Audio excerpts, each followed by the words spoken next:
مزاج عامل بسیاری از رفتارها و خلق و خوهای ما، عامل بسیاری از امیال ما، عامل سردی جنسی، عامل گرمای بیش از حد و خیلی از موارد دیگری که در مزاج شناسی وجود داره و به همین دلیل شناختن مزاج‌های متفاوت بسیار بسیار ضروریه. دوستانی که مقدمه طولانی رو نمیپسندند و با چنل ما آشنا هستن میتونن این قسمت رو رد بکنن، اما ما ناچاریم که در هر ویدیو برای مخاطبین جدید و عزیز عرض بکنیم که هر هفته در این چنل ویدیوهایی با موضوعات پزشکی، سبک زندگی سالم و آشنایی با انواع بیماری ها خواهیم داشت.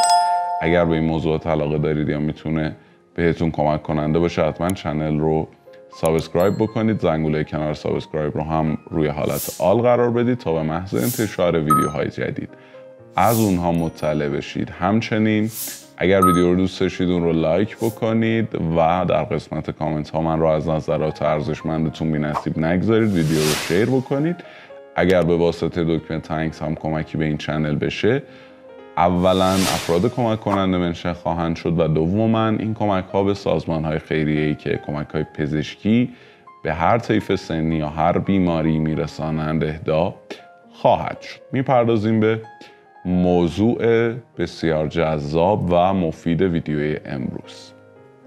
ببینید، حتما برای همه ما پیش اومده که در جمعی چیزی میخوریم یا فعالیتی انجام میدیم که سازگاری چندانی با بدن ما نداره و در نهایت فردی از جمع با توجه به اصول مزاج شناسی جمله رو به عنوان علت این اتفاق به ما میگه. چی میگه؟ میگه به مزاجت نمیساز. این رو دیگه هممون باهاش سر و کار داشتیم. در چنین لحظاتی حتی اگر با معنی دقیق کلمه مزاج آشنایی نداشته باشیم، حدس‌هایی توی ذهن ما ایجاد میشه. موضوع تنها به این نکته ختم نمیشه و پس از تحقیق بسیار کوچکی میبینیم که هر شخصی مزاج خاصی داره و ویژگی‌های شخصیتی مشترکی با دیگر هم مزاجان خودش داره.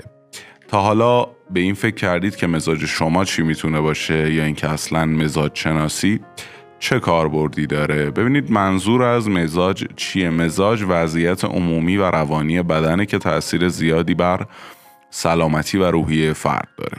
در واقع این مزاجه که ویژگی‌های اخلاقی و فیزیکی افراد رو تعیین میکنه و به طور کلی در کیفیت زندگی و سلامتی اونها تأثیر گذاره.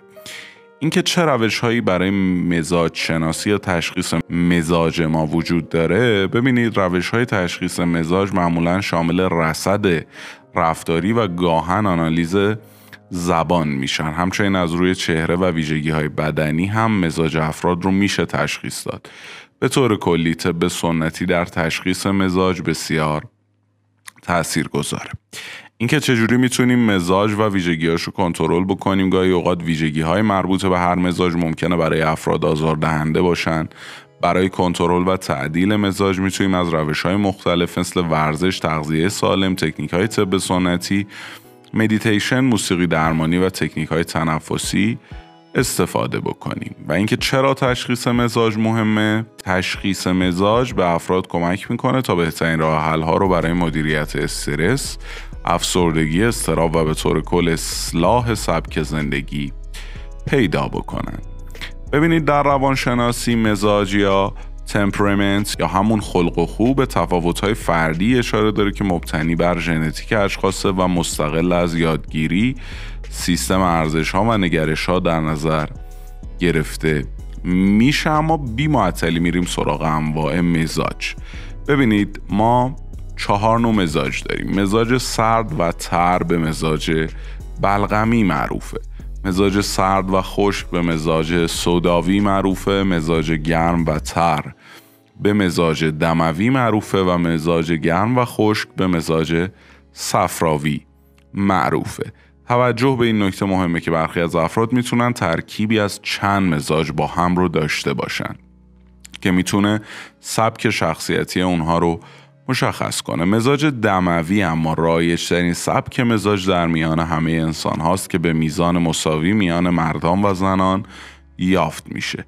مزاج دموی در واقع اشخاصی با این مزاج عموماً مردمگران، برونگران، پرحرفن، بسیار اجتماعی‌اند و به تشویق اشخاص برای انجام کارهای تیمی علاقه دارند. از میان انواع مزاج، دموی ها متنوع ترین طیف رفتاری رو دارن. عموما این موضوع به خاطر گستردگی طیف احساسات اونهاست که میتونه باعث بشه رفتارهای مختلفی رو از خودشون بروز بدن. این افراد در حوزه تجارت، سیاست، ورزش و سرگرمی تخصص ویژه‌ای دارند. برونگران، سرگرم کنندن، بازیگوش، متقاعد کننده و بسیار خوشبینن و زندگی رو بسیار راحت و ساده میگیرند. متحرکن، قابل دسترسی‌اند، پذیرندن، قابل اعتمادند و به واسطه اینکه دوست دارن لبخند روی لب اطرافیانشون باشه همواره سعی میکنن که شوخ طبع باشن. اما مزاج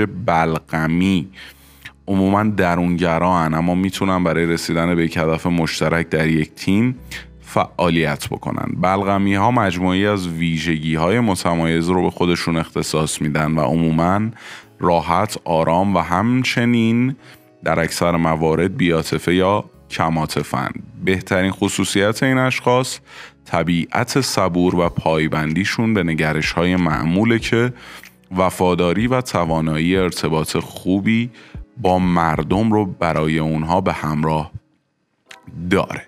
بلغمی ها به طور طبیعی خدماتگران، زیاد جاه طلب نیستن و به دلیل ماهیتشون تمایل دارن در پایدارترین وضعیت ممکن همه چیز رو پیش ببرند.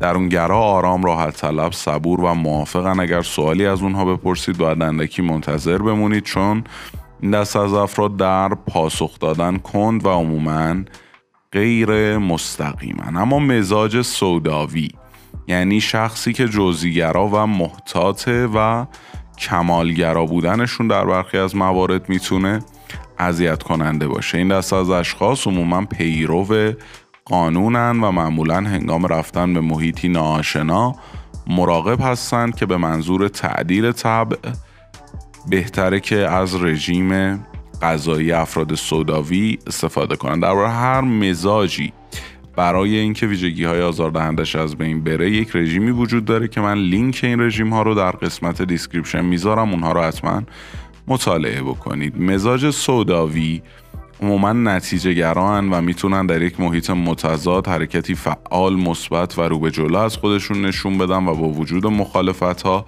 به نتیجه برسن که روی محیط اطرافشون تأثیر بذارن. این دسته از اشخاص برونگران، میتونن سریع فکر کنن، فعالن، اراده قوی دارن، اعتماد به نفس بالایی دارن، خودکفایی و میل به مستقل بودن باعث میشه که این افراد در ارتباطشون هم بسیار مستقیم، دقیق و محکم باشن. سوداوی ها با فشارهای محیط اطرافشون به خوبی کنار میان و سرعت رو دوست دارن. اگر همه چیز به اندازه کافی سریع اتفاق نیفته معمولاً خسته میشن، سلطه‌جوان، قاطعن، صاحب نظرند و به راحتی برای خودشون و اطرافیانشون میتونن تصمیم بگیرن. اما مزاج صفراوی که به عنوان نادرترین مزاج هم شناخته میشه در میان اشخاص، عموما برونگران، اعتماد به نفس قوی دارن، سخت کوشن و به سبب داشتن اراده قوی استقلال طلبن. ارتباط اونها با اشخاص دیگر عموما بسیار مستقیمه و لحن قاطعانه‌ای هنگام صحبت کردنشون دارن، لحنی که میتونه در برخی از موارد بی‌ادبانه باشه. صفراوی‌ها دوست دارن که کار درست رو انجام بدن و کیفیت محور هستن. اونها تلاش میکنن تا ببینن در هر موضوعی چه چیزی درسته، چه چیزی غلطه.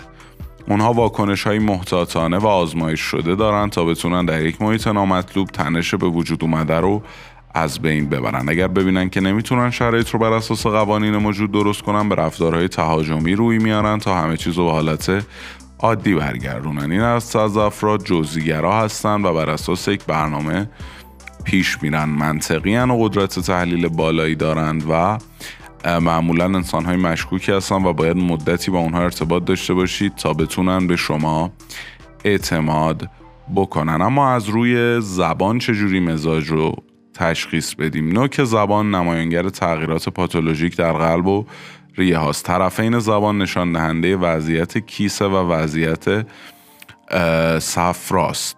وضعیت مرکز زبان به تغییرات طحال و معده اشاره داره و وضعیت ریشه زبان با کلیه ها، روده ها و مثانه ها مرتبط هستش. زبان قرمز کمرنگ و رطوبتدار نشون دهنده تعادل در بدن، زبان خیس و آبکی نشون دهنده طبع سرد فرد، زبان خشک و زرد نشون دهنده افزایش حرارت در بدن به دلیل بیماری یا مسائل صفراویه.